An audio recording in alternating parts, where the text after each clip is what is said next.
মানবিক গুণাবলী মূল্যায়ন ও সহায়তা প্রদানের ক্ষেত্রে প্রতিবদ্ধকতা ও উত্তরণের আমরা এখানে কতগুলো প্রতিবদ্ধকতা লিখেছি। তার মধ্যে প্রথমটা হচ্ছে আন্তরিকতার অভাব। সেক্ষেত্রে আন্তরিকতা বৃদ্ধি করা, সময় স্বল্পতা। সময় স্বল্পতার ক্ষেত্রে আমরা আগে থেকে যেটা পাঠ পরিকল্পনা করি সেই অনুযায়ী সময়টাকে আমরা ব্যবহার করতে পারি। তাহলে তার মধ্যে অনেকগুলো কাজ, আমরা দলগত কাজ, একক কাজ ইত্যাদির মাধ্যমে বাচ্চাদের আমরা মূল্যায়ন করতে পারি। তারপর হচ্ছে ব্যবহারিক কাজে অনীহা। আমাদের স্কুলে সবারই ছোট বড় হোক একটি ল্যাব থাকে, ঠিক আছে, কিন্তু আমরা ওই ল্যাবটাকে কাজে লাগাই না, ওইখানে কাজে নিজেরা সম্পৃক্ত হই না, সারা শিক্ষার্থীদেরকে করি না। যার কারণে একটা ব্যবহারিক কাজে গেলে বাচ্চারা তার নেতৃত্ব গুণাবলী, সক্রিয় অংশগ্রহণ, ঠিক আছে, তার সহিষ্ণুতা, বিভিন্ন জিনিস আমরা ওইখান থেকে মূল্যায়ন করতে পারি। ব্যবহারিক কাজ অনীহা থাকার কারণে আমার জন্য প্রতিবদ্ধকতা। আরেকটা হচ্ছে সহ শিক্ষামূলক কার্যক্রমে বাস্তবায়নে অনীহা।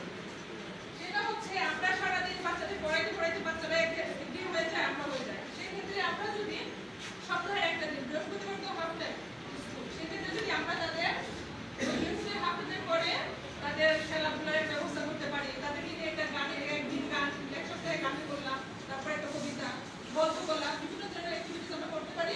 ওইখান থেকে তাদের বিভিন্ন ধরনের গুণাবলী আমরা মূল্যায়ন করতে পারি। এই ব্যবস্থাপনা সবাই ধন্যবাদ।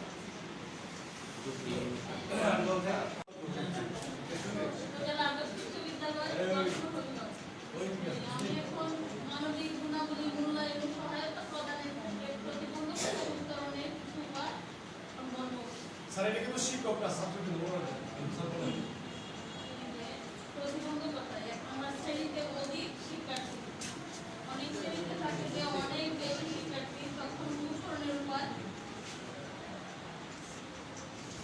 কয়েকটা দলে সব শিক্ষার্থীকে কয়েকটা দলে ভাগ করে দেন। আমরা যেভাবে ভাগ করলাম, ভাগ করার পরে কাজ দিয়ে মনিটরিং করলাম। স্যার আজকে আপনি মনিটরিং করছি আমাদের তো করে দাও।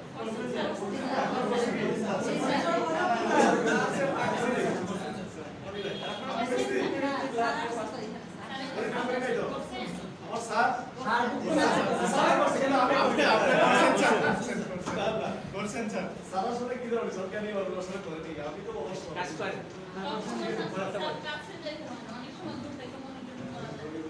শিক্ষকের অভাব, অনেক সময় আছে যে শিক্ষক একটু কম, তখন শিক্ষকের কারণে যে ক্লাস আপনারা বলেন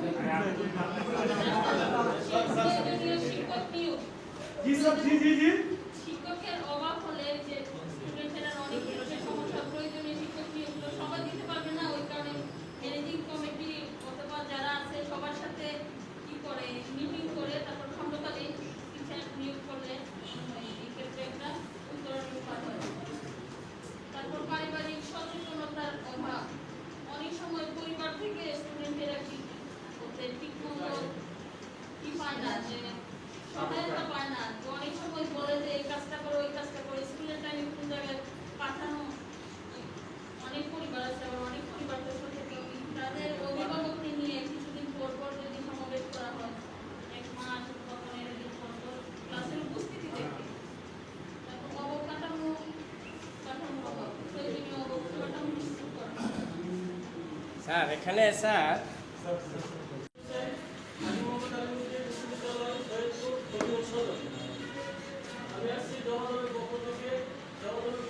সবাইকে অভিনন্দন এবং শুভেচ্ছা জানিয়ে শুরু করছি আমার আজকের উপস্থাপনা। ছাত্রদের মানবিক গুণাবলী মূল্যায়ন সহায়তা প্রতিবন্ধকতা এবং আমরা একটা পয়েন্ট লিখছি শিক্ষকদের মধ্যে পক্ষপাতিত্ব। এটার উত্তরের উপায়টা আমরা লিখছি যে শিক্ষকদের মধ্যে আন্তরিকতা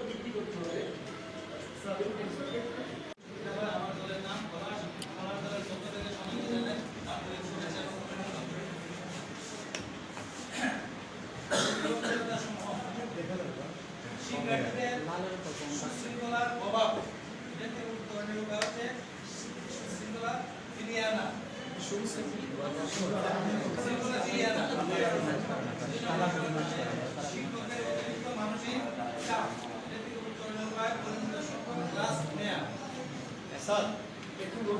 একটু মাসটা ক্লিয়ার বলেন যে এটা এই নম্বর যে প্রতিবন্ধকতা সমূহ আপনার নিচে আবেদনের পক্ষ থেকে শিক্ষকের প্রতি রুচিপূর্ণ মন্তব্য এটা থেকে উত্তরণের উপায় হচ্ছে দৃষ্টিভঙ্গির পরিবর্তন আনয়ন করা।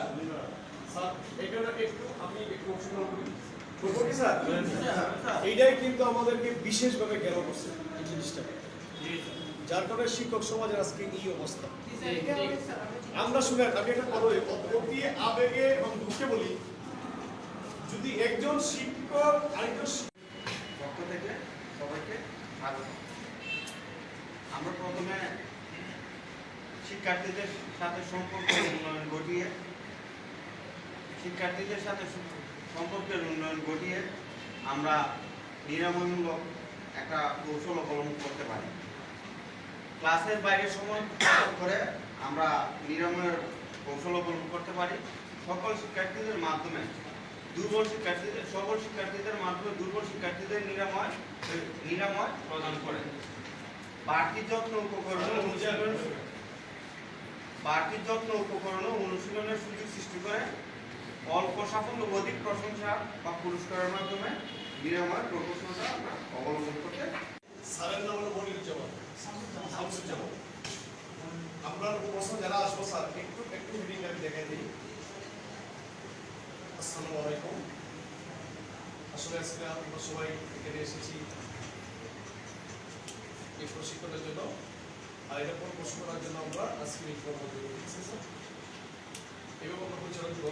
এসেছি লুৎফুন নাহার, সহকারী শিক্ষক, কালাউদ্দিন ডাক্তার। আজকের বিষয় নিয়ে আমি আলোচনা করছি। আজকের বিষয় ছিল নিরাময়মূলক সহায়তা প্রদান কৌশল। আলাদা ক্লাসের ব্যবস্থা, ক্লাসের সময় ছাড়া হয়তো ছুটির পরে অথবা টিফিন আওয়ারে আমরা আলাদা ক্লাসের ব্যবস্থা করতে পারি। অভিভাবক সমাবেশ, আমরা প্রতি মাসে যদি সম্ভব না হয় তাহলে 3 মাস অন্তর অন্তর আমরা শিক্ষার্থীদের যেটা তাদের কি অবস্থা অভিভাবকদেরকে সমাবেশ করে এটা আমরা জানাতে পারি। সকল শিক্ষার্থীর মাধ্যমে দুর্বল শিক্ষার্থীদের চিহ্নিত করে সকল শিক্ষার্থীদের মাধ্যমে তাদেরকে ইয়ে করতে পারি, আমরা গ্রুপে কাজ করিয়ে ব্যবস্থা নিতে পারি। বাড়িতে গিয়ে বা মোবাইলে কল দিয়ে যদি কোনো শিক্ষার্থী স্কুলে না আসে, 2-1 দিন বা 3 দিন হয়ে গেছে সে আসে না, মোবাইলে কল দিলাম তারপরে আসে না, তাহলে সম্ভব হলে আমরা বাড়িতে গিয়ে অথবা এটা করতে পারি, আমরা একটা দল গঠন করে দিতে পারি। যে ক্লাসে আসি ক্লাসে 2-3 দিয়ে একটা দল গঠন করলাম যে তুমি অমুকের বাড়িতে যাবে, দেখবে যে সে কেন আসে না, তারপরে যদি না আসে তারপরে আমি ব্যবস্থা নিতে আমি নিচে যাবো।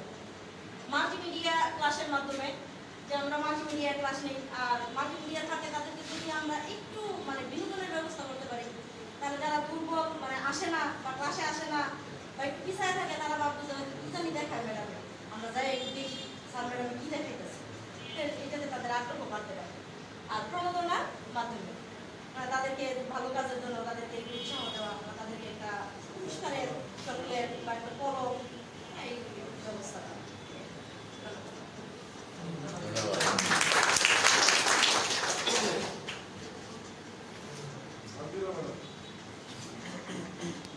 নিশ্চয়ই আপনার গ্রুপের না? প্রথমে আমি ম্যাডামকে ধন্যবাদ জানাচ্ছি ম্যাডামের সুন্দর উপস্থাপনার জন্য। ম্যাডামের প্রত্যেকটা বিষয় মানে খুবই আমার কাছে খুবই আকর্ষণীয় ছিল, অনেক ভালো লেগেছে ম্যাডামের উপস্থাপনা, ম্যাডামের প্রত্যেকটা পয়েন্ট কার্যকর ভূমিকা।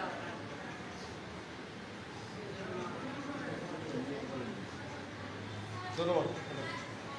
মোরাগুড়ি স্যার কই?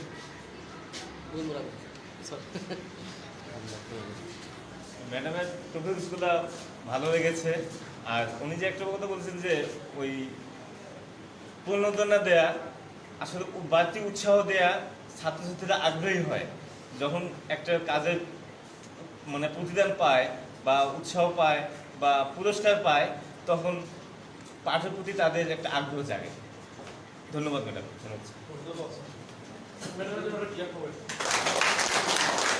এখানে স্যার একটা কথা বলি। ম্যাডাম একটু কথা শুনেন।